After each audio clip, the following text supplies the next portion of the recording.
पिछले भाग में आपने पढ़ा। सेठ की ये बातें सुन पूनम के मन में उनके प्रति श्रद्धा और अधिक बढ़ जाती है। सेठ अपनी बात कहकर वहां से चले जाते हैं। अब आगे पूनम की माँ अब भी वही रट लगाए हुए है कि उस बूढ़े सेठ से अपनी बेटी का ब्याह नहीं करूंगी। पूनम वापस सेठ की दुकान पर काम करना शुरू कर देती है। ऐसे ही कुछ दिन और बीत जाते हैं। अनमोल पूनम की शादी के लिए अखबार में इश्तेहार देता है। वह इंटरनेट पर भी कुछ वेबसाइट पर पूनम का बायोडाटा अपलोड करता है, लेकिन हालात जो के तो बने रहते हैं। आखिर कहीं से भी कोई रेस्पॉन्स नहीं मिलता। चारों ओर से निराशा ही हाथ लगती है। पूनम की मां सरिता जी की तबीयत थोड़ी खराब रहने लगी थी। गले में खांसी और पैरों में दर्द रहने लगा था। पहले वे घर पर सुबह का नाश्ता और अनमोल वे पूनम का टिफिन बनाने में पूनम की मदद कर दिया करती थी, लेकिन अब कमजोरी की वजह से उनसे काम नहीं हो पाता था। घर के कामकाज की सारी जिम्मेदारी अब पूनम पर ही आ पड़ी थी। वह सुबह उठकर चाय नाश्ता बनाती, अपना वे भाई अनमोल का टिफिन बनाती, फिर सेठ की दुकान पर जाती, शाम को आकर रात के खाने का इंतजाम करती। पूनम अपनी माँ को ज़रा भी तकलीफ ना होने देती। आखिर उसके पिता की मौत के बाद माँ ने बहुत तकलीफ उठाकर लोगों के घरों में काम करते हुए दोनों बच्चों को बड़ा किया था। इधर अनमोल को अच्छा काम करने की वजह से उसकी कंपनी में प्रमोशन मिल गया था। कंपनी ने उसकी सैलरी भी बढ़ा दी थी, लेकिन उसका तबादला अब दूसरे शहर में हो गया था। उसे वहां कंपनी के ऑफिस में मैनेजर का पद संभालना था। अनमोल घर आते वक्त साथ में मिठाई का डब्बा लेकर आता है। घर पहुंचते ही सबसे पहले वह अपनी प्रमोशन वाली बात बताकर सबका मुंह मीठा करवाता है। साथ में अनमोल यह भी बताता है कि उसका तबादला यहाँ के ऑफिस से दूसरे ऑफिस में हो गया है। अनमोल पूनम से बोलता है कि दीदी, अब तुम ये सेठ की दुकान पर नौकरी करना छोड़ दो। मैं तुम्हें और माँ दोनों को अपने साथ ले जाऊंगा। अब कंपनी ने मेरी तनख्वाह भी बढ़ा दी है, अतः तुम्हें काम करने की अब कोई ज़रूरत नहीं। पूनम अनमोल की ये सब बातें सुनने के बाद उसे समझाती है। वह अनमोल से कहती है, देखो अनमोल, तुम्हें तरक्की मिली यह बहुत ही अच्छी बात है, लेकिन मैं किसी पर बोझ नहीं बनना चाहती। कल को तुम्हारा भी परिवार होगा, पत्नी व बच्चे होंगे, तुम्हारी जिम्मेदारियां बढ़ेंगी। इसलिए मैं तुम पर बोझ बनकर नहीं रहना चाहती। वैसे भी मुझे काम करना अच्छा लगता है, अतः मैं और माँ यहीं रह जाएंगे। तुम भी हर रविवार को यहाँ आते रहना। अनमोल पूनम की इस बात से बिल्कुल भी सहमत नहीं होता। वह कहता है, कैसी बातें करती हो दीदी, माँ की उम्र हो चली है और तुम कहती हो कि मैं तुम्हें और माँ को छोड़कर अकेला चला जाऊँ नौकरी करने। यह मुझसे नहीं होगा। और रही बात काम की, तो तुम वहाँ भी काम कर सकती हो, मैं तुम दोनों को लिए बिना नहीं जाऊँगा। यही मेरा फैसला है। आखिरकार अनमोल अपनी बहन पूनम को अपने साथ चलने के लिए मना ही लेता है। पूनम उससे कहती है कि अच्छा ठीक है, तू कहता है तो मैं वहीं कोई काम देख लूँगी, लेकिन इस महीने मुझे काम करने दे। सेठ जी जितनी जल्दी मेरी जगह कोई लड़की नहीं ढूंढ पाएंगे। मैं उन्हें बता दूंगी कि अगले महीने से मेरी जगह किसी और को रख ले। अनमोल इस बात पर राजी हो जाता है।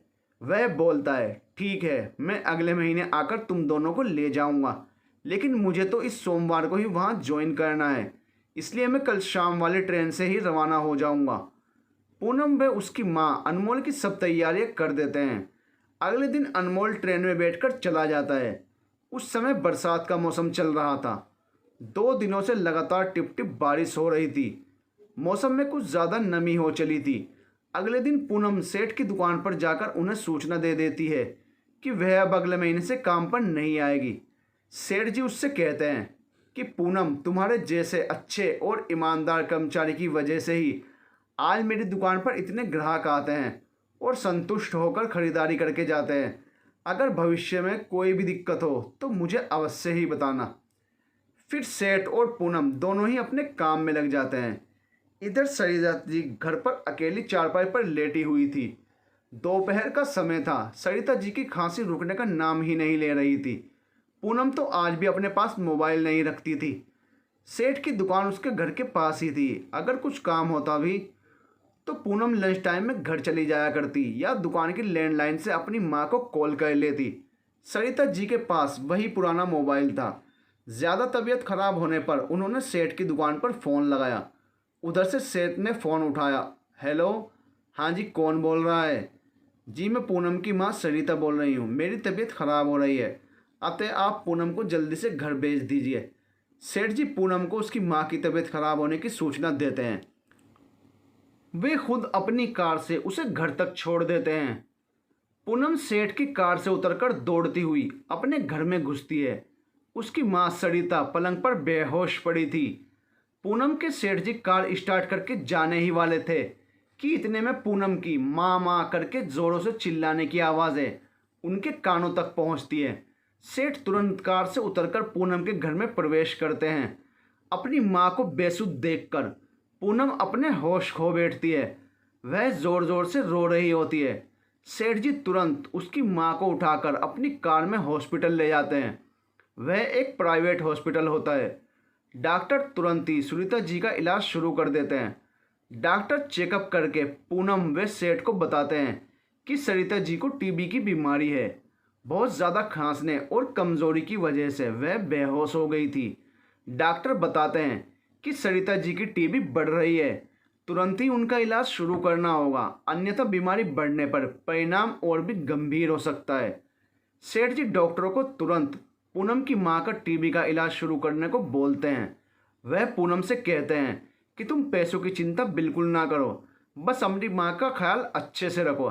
सरिता जी को 2 दिन हॉस्पिटल में भर्ती रखने के बाद डॉक्टर उन्हें छुट्टी दे देते हैं। हॉस्पिटल का बिल और दवाइयों का खर्चा सब सेठ जी ही भुगतान करते हैं।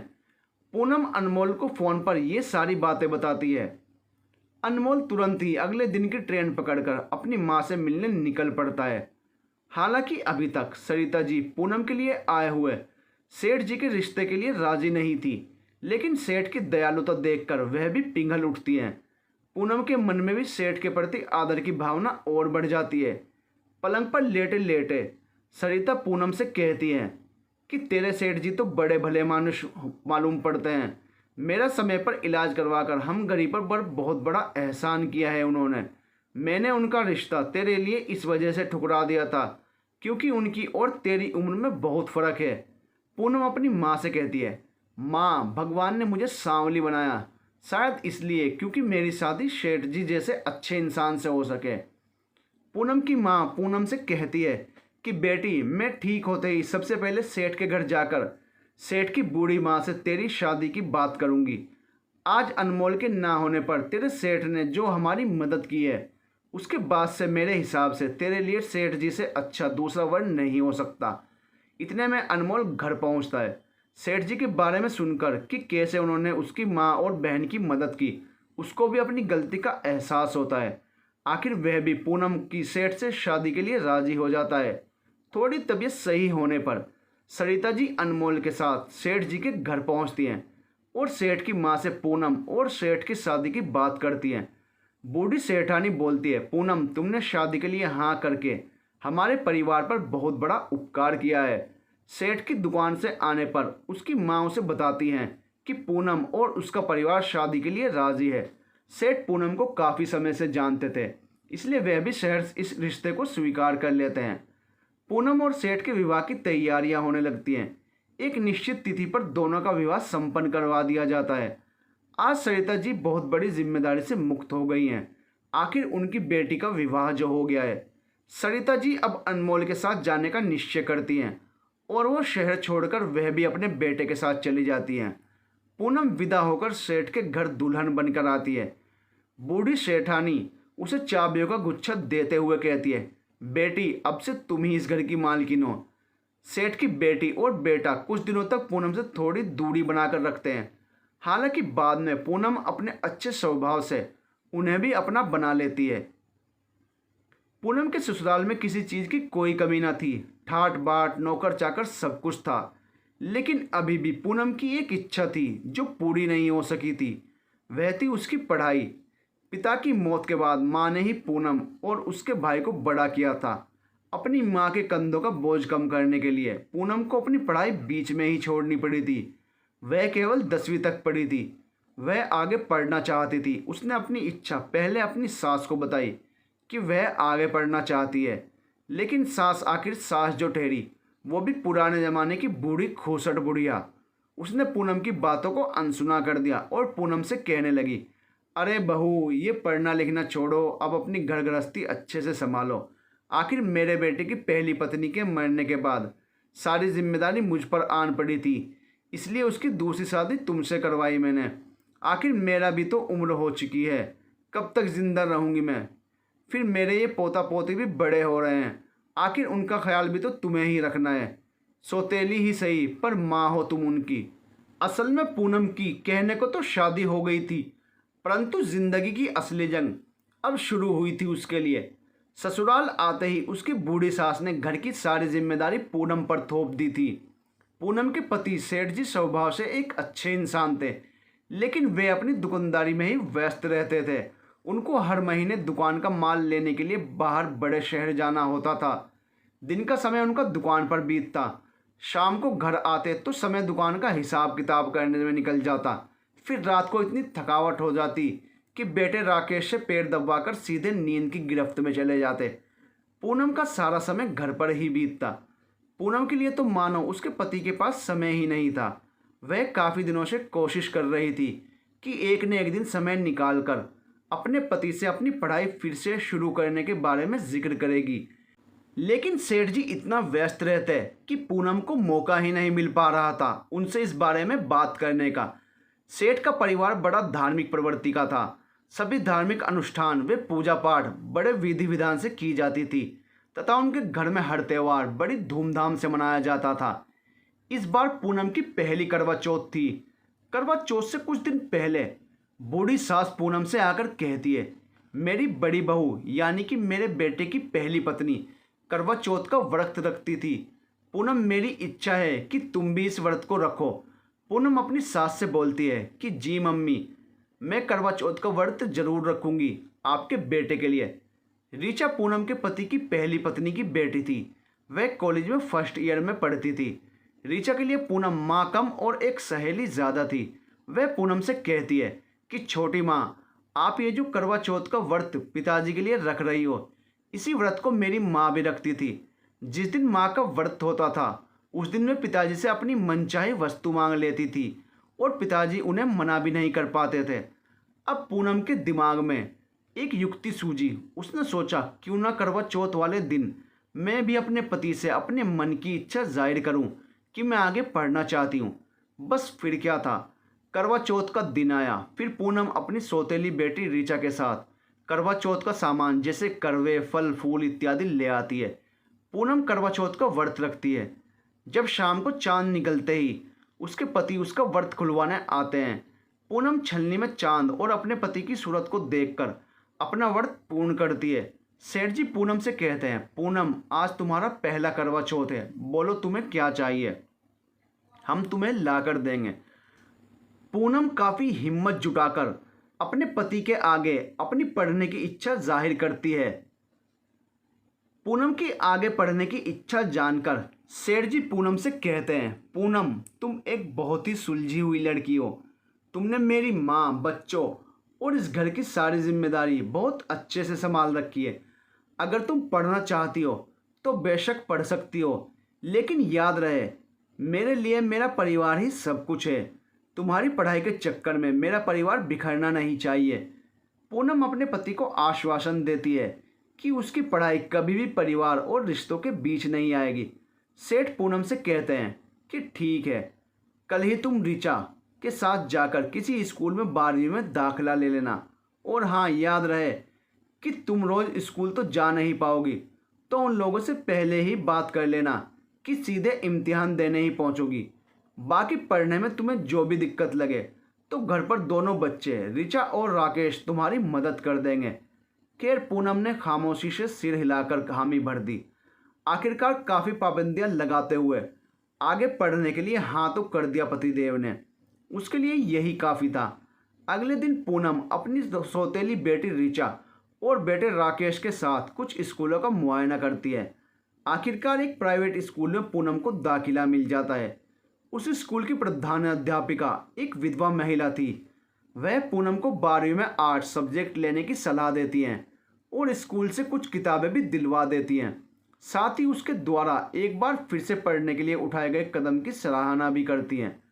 अब दिन भर पूनम घर का कामकाज संभालती और रात में ऋचा और राकेश के साथ पढ़ाई करती। ऋचा और राकेश पूनम की पढ़ाई में हर तरीके से मदद करते। पूनम की बूढ़ी सास हरगिज इस पक्ष में नहीं थी कि पूनम आगे पढ़े, लेकिन अपने बेटे के आगे वह चुप रहती।